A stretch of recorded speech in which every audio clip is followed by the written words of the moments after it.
Well, we've had some great time supporting Celtic recently. First trophy of the season in the bag, top of the league, etc. Tonight wasn't one of those nights, John McGinley. Celtic beaten 3-1 tonight by Bodø Glimt. Just didn't happen at all tonight, did it?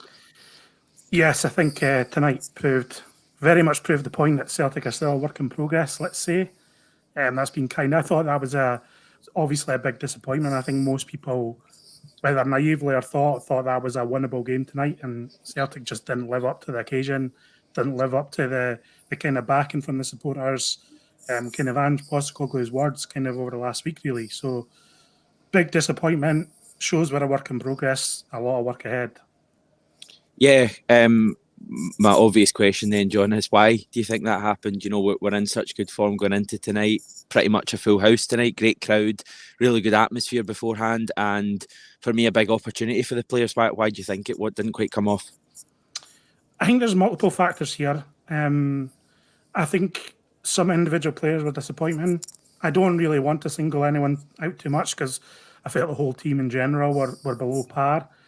I felt like perhaps I would have had Rio Hatate on that pitch from the start. That's another thing that Ange called tonight. I can understand why you maybe left him on the bench in terms of he's played so many minutes of late. But I thought he was a big miss in that first half. I felt we were getting overrun. That O'Reilly and Rogic thing just didn't quite work out, unfortunately. Multitude of factors. I also think that Bodø Glimt are a good team. I think they're a good team. I think they were canny in the way they went about the game. I think they had a very defined game plan. You know, they came out and came at us really in that opening 15 minutes, sat in a bit, reserved their energy.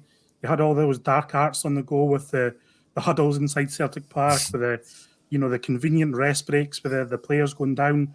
And that's an edge that I think Celtic need to learn in Europe. You know, I felt, Bodø almost approached the game tonight the way we approached that derby against Rangers. Yeah. And I think perhaps Celtic need to learn that ruthless edge, that kind of almost bastard-like quality in matches like this. I think we didn't approach this game in the same way as we did Rangers, and I think we felt that, from the off, really.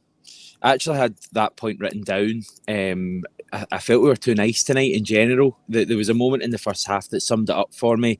They had a man down and I think it was Jota, passed the ball out the park, and I felt that was kind of symptomatic of us tonight. I just felt we were too nice to the opposition. I don't know why that is, because you mentioned the derby match recently, and Celtic were horrible that night. We were absolutely horrible to play against. We made it horrible for Rangers that night, and in general, that's what we've been like lately. Really ruthless, really nasty to teams, and for whatever reason tonight, we just didn't really seem to have that edge tonight. I don't know if you agree with that. It just seemed like the players were almost, even at 2-0 down, even at 3-1, they were just kind of coasting through the game a wee bit. And I don't know exactly why that is. I think you're right. I think a lot of players did underperform tonight. Jota, who's been an absolute star for us this season, was poor. I thought Rogic was really poor as well. He's obviously been great for us recently as well. Maida didn't really get into the game at all. Abada was really quiet as well. So I suppose when you've got these kind of key players underperforming, you're always going to struggle. But it kind of felt like the tactics were slightly off tonight as well. I think in the first half, it just felt as if they were a bit too smart for us in all areas. It felt like every time the ball went out to one of their fullbacks, they had about 20 yards of space. Meanwhile, when we had possession, they were pressing us really well. They are a good side, though. They're a pretty good side. And yeah, do you think we took them lightly at all? Do you think that's a factor? I'm not sure. It was maybe a factor of that. There was a lot made of like their pre-season and all this. Like, don't get me wrong. I think that was a winnable game for Celtic tonight. I don't think. Yeah. Bodø Glimt have come to Celtic Park and blown us away. It's just that I could see elements in their game that I would like this Celtic team to have in their game, and that we didn't tonight. I think Celtic had the opportunity in the stage tonight to kind of put out a statement performance in this Conference League. We've been speaking about it. It'd be easy for us to sit here and say that we don't think that the Conference League was a competition ripe for Celtic. We both feel that it was. No, mate, it's a load of nonsense. Don't care at all about it. It's all about the league. I've always said that. And so I think Celtic should be living up to a better standard than they did tonight. Yeah. I think there was a bit of a...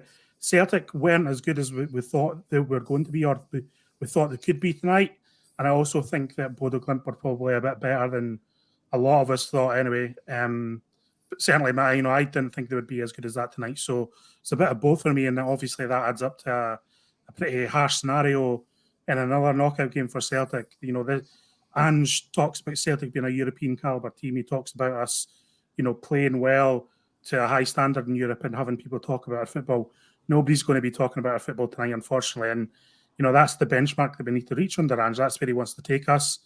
So tonight was a bit of a lesson, unfortunately. Yeah, the key moment for me in the match tonight was getting that goal back. And I felt at that stage, as poor as it would have been, if we'd have finished tonight a goal down going into next week, you would kind of have taken that to an extent. I think we'd be doing we'd still be doing a relatively kind of negative show right now, but I think we'd be looking at the positives. Celtic were really poor and we only lost by a goal. The tie's still alive, etc. I think the tie is still alive at 2 goals, but that was a pretty bad goal to concede right after scoring. I thought it kind of summed up our night.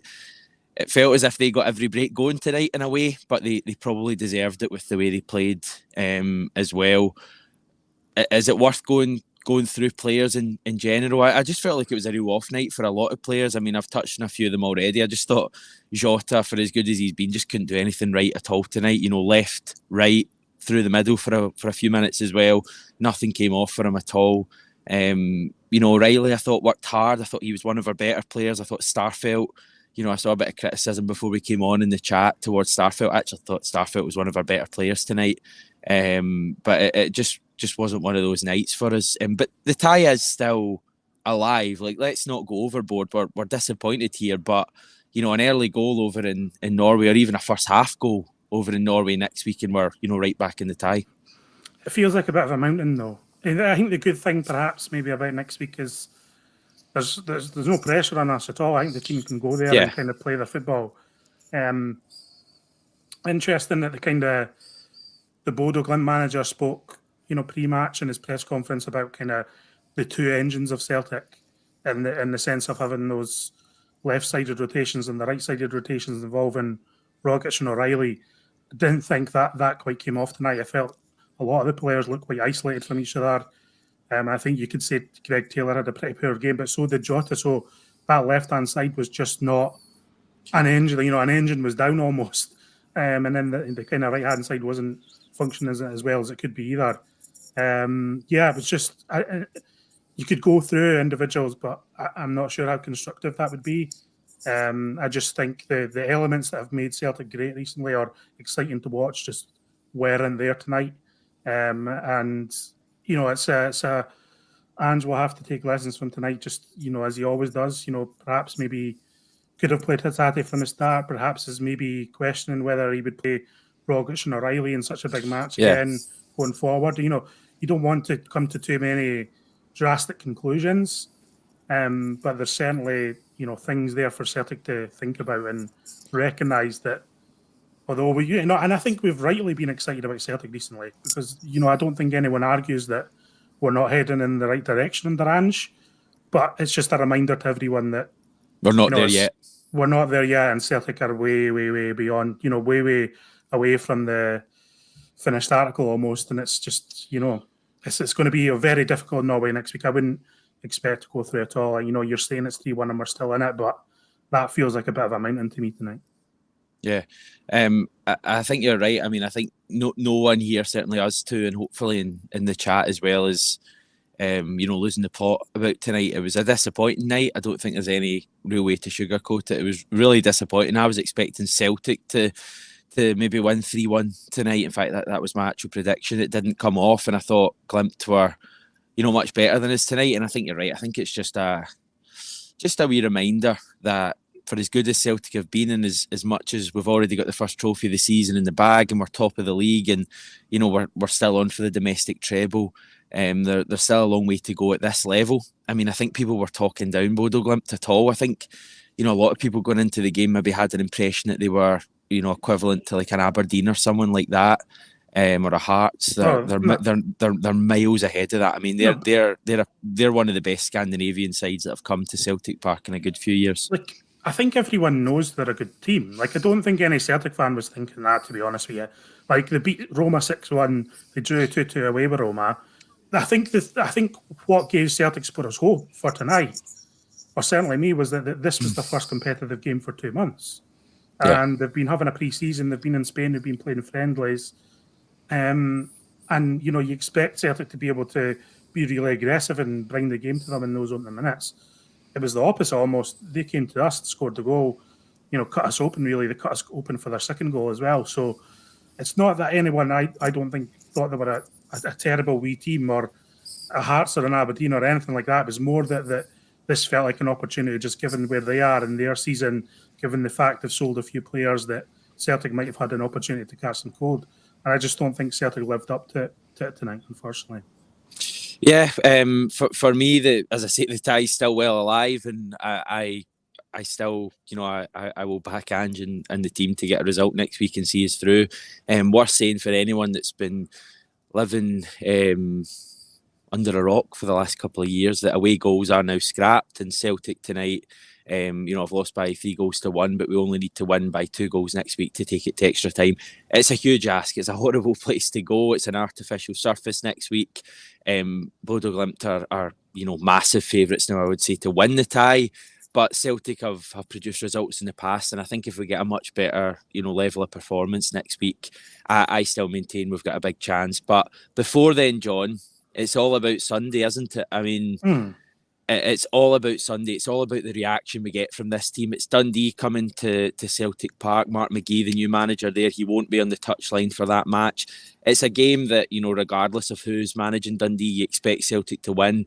We just need to get reaction. We just need to get 3 more points, tick off another game and move on. And, if it does go pear-shaped and we don't get through next week, I think we're all kind of big enough to take it at this stage. I think we all kind of realise that as much as we were hoping for a bit of run in this competition, if it doesn't come off, it's all about the league this year. Yeah, I've not heard what Ange said after the game. It'll be very interesting to hear what he's got to say. Looking forward to hearing what his take on the game was, what kind of demeanour we have, what kind of things he's saying about it and saying about next week. He'll obviously fancy Celtic's chances. He'll back Celtic to do something next week too. As for Dundee, I mean, there's no excuses for that game, but there was no excuses whether if we'd won 6-0 tonight, there'd be no excuses for Sunday. It's another huge game. The title race is on fire at the moment. Rangers have obviously had a good result tonight. They'll be their confidence will be high. Don't think anyone can look at their game on Sunday and expect them to drop points. So Celtic need to win. This is a team who've beat 6-0 and 4-2 already this season. They've not got a manager. He's not going to be on a touchline. They're almost playing with a little bit of freedom too, in that sense of, they'll be looking to impress their manager. But, we can't even think about tonight in terms of Sunday. We just need to go and do that job. There's no excuses there at all. I'm over it already, John. I've sent those daft hoodies and cups back to UEFA. I'm going to get a refund in them. I think there was a 7-day warranty on that, so I'll deal with that. And I'm already on to looking forward to Sunday. Before then, we'll have a big video for you tomorrow. So if you've got any questions or thoughts on tonight, interesting thoughts that you want me to tackle on that video tomorrow, just comment if you're watching this afterwards. I know you're busy tonight, John. You're going back on to 67 Hail Hail to write about that nonsense tonight. So I wish you all the best with that, and we're going to round that off for tonight. Thanks for joining me. Thanks to the near 1,000 of you joining us live. Thanks to everyone watching afterwards. Don't forget to give us a wee sub as well. It would be massively appreciated. It is what it is tonight. That's the way I'm going to finish. We just need to take it on the chin. There's more good times to come with this Celtic team. And we move forward. Take care, everyone. Hail, hail.